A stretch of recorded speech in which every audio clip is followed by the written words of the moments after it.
Kapag ang mundo'y mabigat sa balikat at ang bulsa'y wala nang may ibigay, hindi man kayang punuin ang pangarap.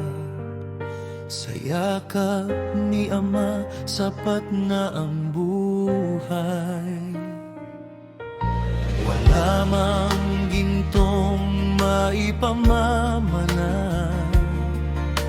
wala mang yaman sa ating tahanan.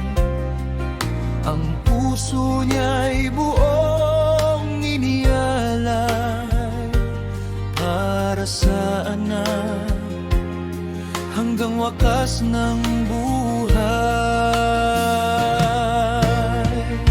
Kapag wala nang maibigay si Ama, sarili niya'y kaniyang ibibigay pa. Oras, pagod, luha at pangarap para sa anak, lahat ay haharap. At kung dumating ang araw na siya'y mapagod, naway malaman niyang siya'y aming mundo. Dahil ang tunay na kayamanan ng isang ama ay ang pagmamahal niya sa kaniyang mga anak.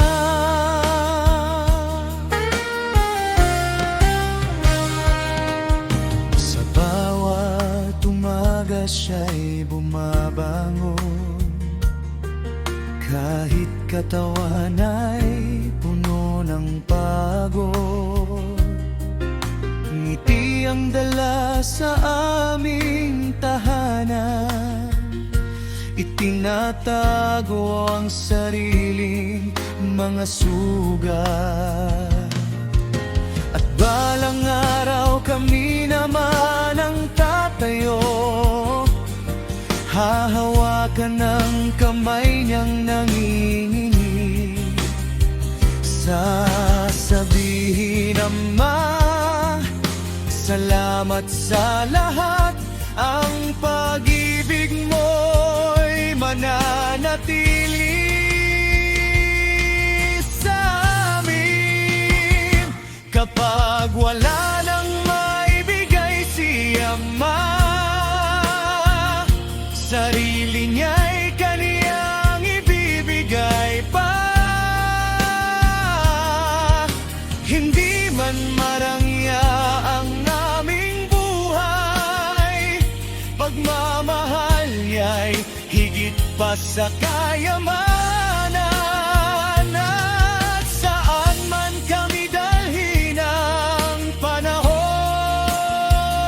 sa puso namin ikaw ay mananatili. Dahil ang pinakamahalagang iniwan mo ay ang pusong marunong magmahal